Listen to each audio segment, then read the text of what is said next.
அன்புக்குரியவர்களே, அஸ்ஸலாமு அலைக்கும் வரஹ்மத்துல்லாஹி வபரகாத்துஹு.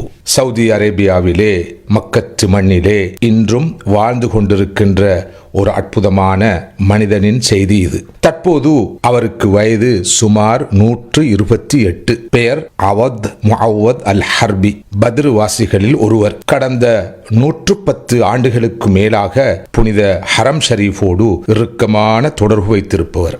தினமும் தவறாமல் ஹரத்துக்கு வருவார், தொடுவார், தவாப் செய்வார். நோய்வாய்ப்பட்ட சந்தர்ப்பங்களை தவிர அவர் ஹரத்துக்கு வருகை தராத நாட்களே இல்லை.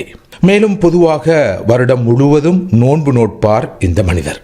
இவரது வாழ்வு பின்வரும் நபிமொழியை நமக்கு நினைவுபடுத்துகின்றது. ஹைருன் நாஸ் மன் தால அம்ருஹு வ ஹஸுன அமலுஹு.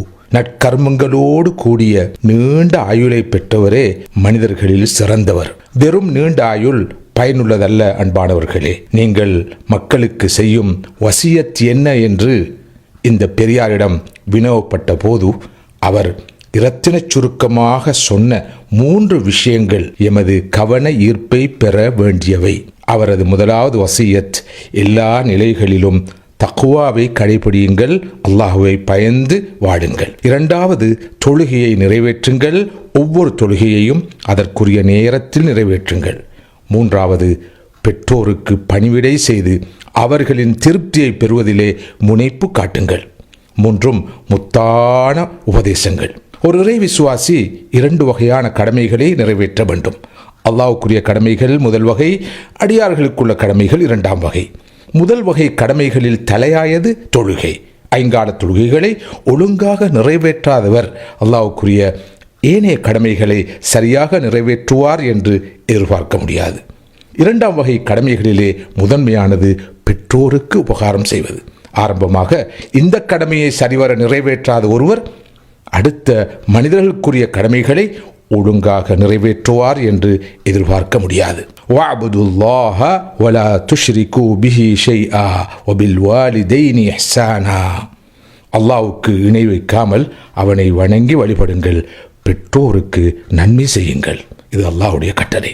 ஒரு பக்கம் அல்லாஹ்வை வணங்கி வழிபடுவது, தொழுகை நிறைவேற்றுவது, மறுபக்கம் பெற்றோருக்கு நன்மை செய்வது.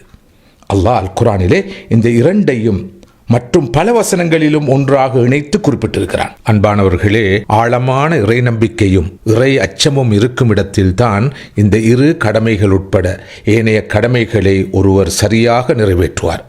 இந்த வகையில்தான் ஆரம்பமாக தக்வா முக்கியத்துவம் பெறுகின்றது. தக்வா எனும் இறையச்சம், தொழுகை, பெற்றோருக்கு பணிவிடை செய்தல். இந்த 3 விஷயங்களிலும் ஒவ்வொருவரும் விழிப்பாக இருக்க வேண்டும் என்பதே 128 வயது நிரம்பிய ஒரு நூற்றாண்டுக்கு மேலாக புனித ஹரம் ஷரீஃபோடு பின்னி பிணைந்து வாழும் மிக பெரும் பாக்கியத்தை பெற்ற அந்த அற்புதமான இறை அடியாருடைய வசியத் உபதேசம். சிந்திப்போம், செயல்படுவோம். எல்லாம் வல்ல அல்லாஹ் நல் அமல்களோடு கூடிய நீண்ட ஆயுளை நம் அனைவருக்கும் தந்தருள் புரிவானாக.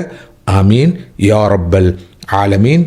وصلى الله وسلم على خير خلقه سيدنا محمد وعلى آله وصحبه أجمعين والحمد لله رب العالمين.